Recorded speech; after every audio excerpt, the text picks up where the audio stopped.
사랑하는 여러분, 오늘은 특별히 총회에서 정한 2단 경계주일입니다.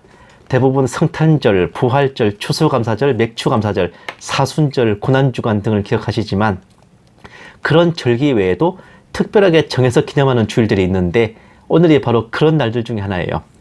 지금까지 설교에서나 혹은 방송을 통해서 저 또한 여러분들께 2단 사이비에 대해 많은 언급을 했던 걸로 기억합니다.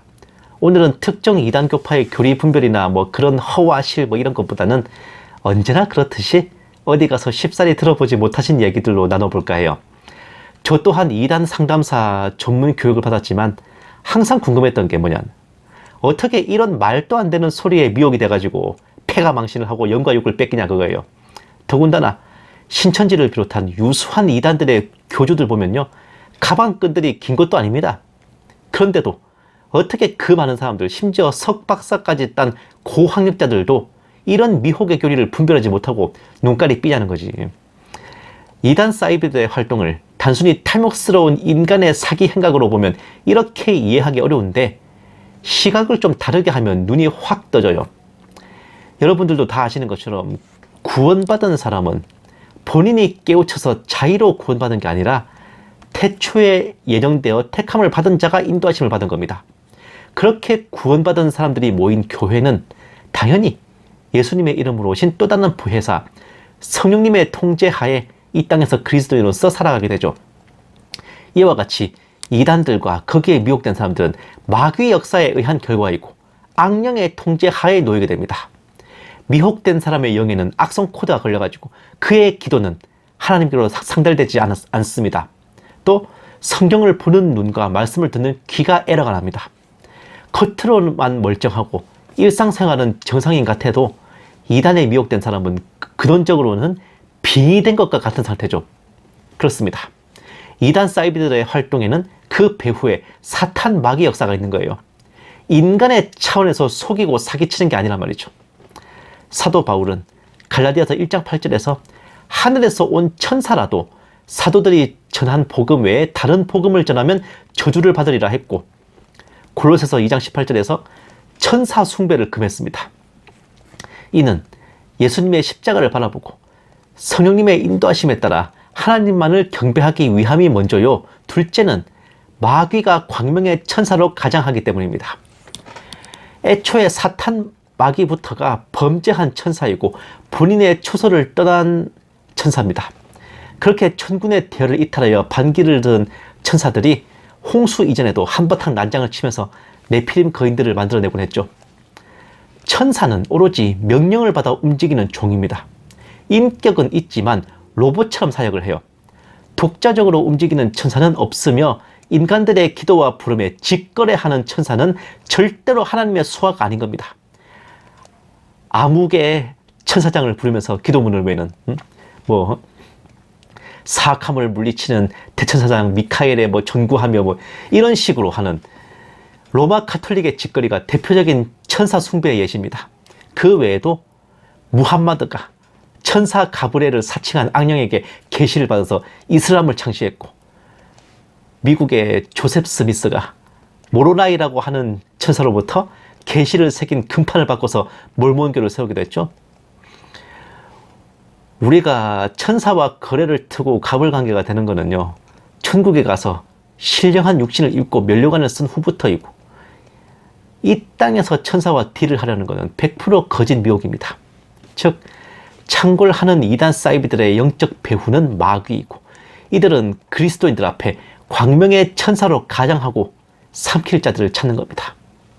오늘 본문 말씀의 무대인 베데스다 연못은 우리네 성도들이 짓는 병원 이름에도 많이 쓰여요. 베데스다 병원. 매우 은혜로운 곳으로 알려져 있잖아요. 38년 된 병자를 고치신 주님의 기적이 있었던 곳이고, 가나 혼인잔치와 더불어 베데스다 연못은 모든 그리스도인들에게 사랑과 은혜, 기적의 동산입니다. 그걸로 끝이라면 굳이 2단 경계주일 설교 소재로 쓸 턱이 없을 테니 이제부터 반전이에요. 제가 대학 시절에 읽은 훌륭한 신앙 서적이 있는데 제가 지금도 소장하고 있어요. 적극 추천하는 작품입니다. 오경준 목사님이라는 분이 저술한 우리가 알고 있는 것들 성경에는 없다라는 책이 있어요. 그 책을 통해서 처음으로 베데스다 연못의 기가 막힌 실상을 알게 됐습니다. 은혜는커녕 주님께서 가시기 전까지 그곳은 마귀의 놀이터였던 거예요.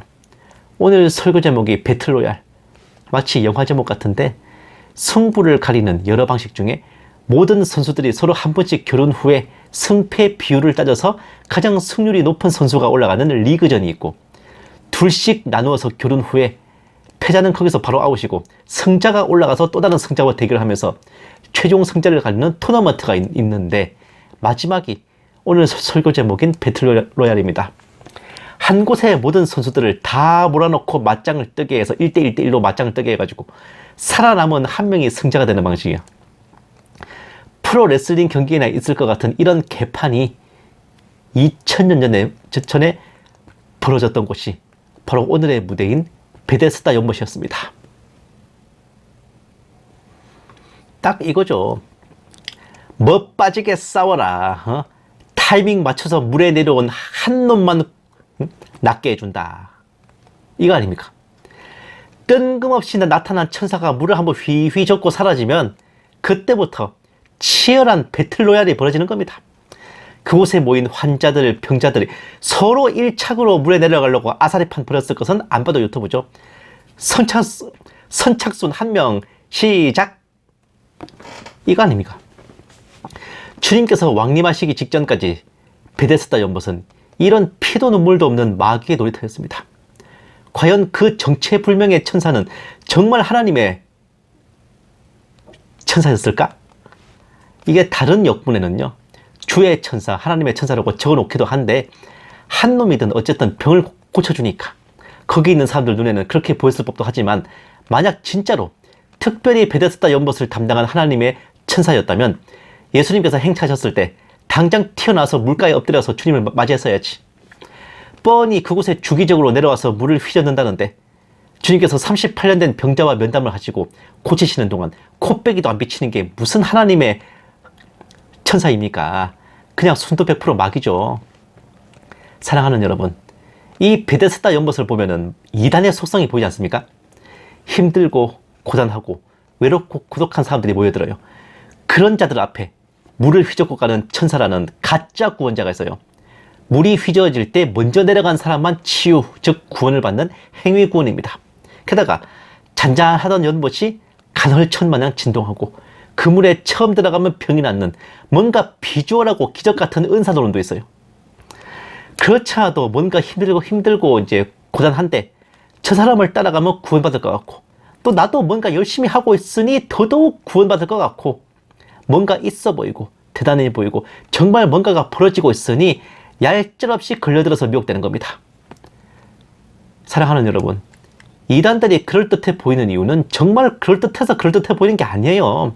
저들의 성경 해석이 대단해 보이는 것은 애초에 자신들 기준에 맞게 비유풀이와 상징노름으로 환을 쳐놨기 때문에 영문 모르는 사람들 눈에는 이게 아다리가 딱딱 맞아 보이는 거야. 당연히 저들이 창작해낸 교리니까 어디 가서 듣도 보도 못한 새로운 가르침인 거죠.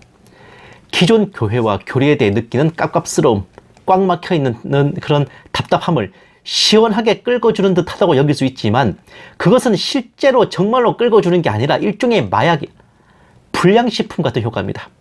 불량식품이 입에는 달콤한데 몸에는 쥐약이죠. 마약을 하면은 여기가 맞거나 이러면은 어떻게 돼요? 극한의 쾌락을 느끼지만 몸과 정신은 박살난다 이거야. 이단들의 가르침이 답답한 곳을 시원하게 끌어주는 것 같다고 느껴진다면 바로 이런 효과 때문이고, 조금만 생각해보면 말도 안 되는 소리를 듣고 그렇게 느껴지는 것 자체가 이단들의 배후에는 인간의 차원을 넘어선 악령의 공작과 마귀 역사가 있기 때문입니다. 바로 이런 이유로 이단을 예방하는 최1순위가 뭐냐? 바로 이단들이 가르치는 곳이나 그런 집단에 아예 발을 들어놓지 않는 거예요. 어디 한번 들어보고 판단해봐야지 하지만 가서 앉는 순간부터 마귀 역사가 시작됩니다. 음식과 음료에 이미 마약을 뿌려놓고 대접하는 거잖아. 아예 안 먹으면 몰라도 먹는 순간 중독되는 것과 같아요. 이단에 빠진 가족을 빼내겠다고 찾아갔다가 설교 몇 마디 듣고 같이 미혹되는 경우가 비일비재를 넘어 일상다반사라는 걸 알아둘 필요가 있습니다. 게다가 이단들이 기성교회를 비판하고 비난하는 것도 성도를 교회와 분리시켜서 자신들이 미혹하기 쉽도록 판을 짜는 공작의 일환입니다. 사실 조금만 생각해보면요, 교회가 잘못을 했다고 해서 저것들을 따라야 된다는 법이 어디 있어요? 그런데 마귀 역사는 절대로 알곡들을 놓치는 법이 없죠. 그런데 대체 이런 이단들의 역사가 벌어지는 근본 원인이 무엇일까요?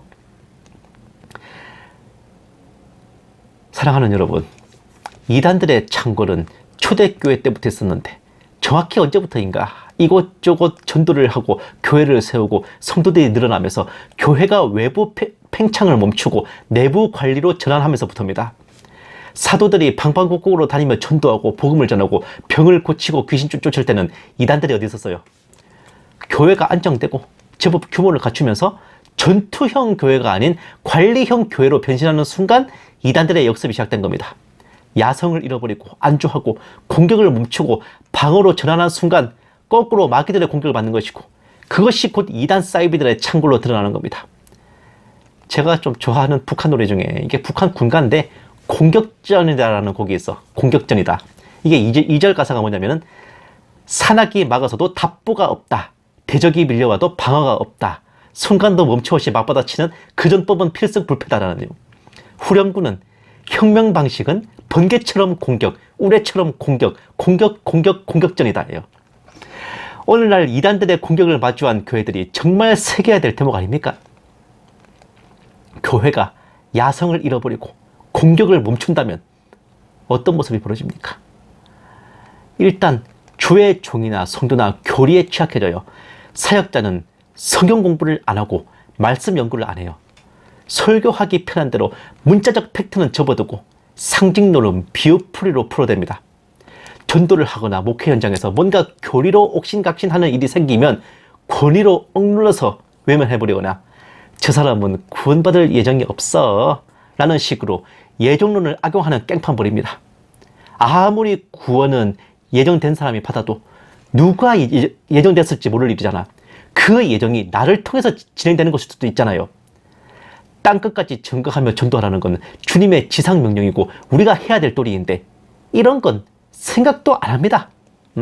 또한 밖으로 나가서 전도를 하거나 혹은 성도들을 대상으로 성경 강연을 하는 게 아니라 재미와 흥미 위주, 교회 자랑 위주의 행사들을 벌이게 되고, 말씀 사역과 목회 외에 교단 정치나 외부 활동에 관심을 갖게 되면 더 최악이야.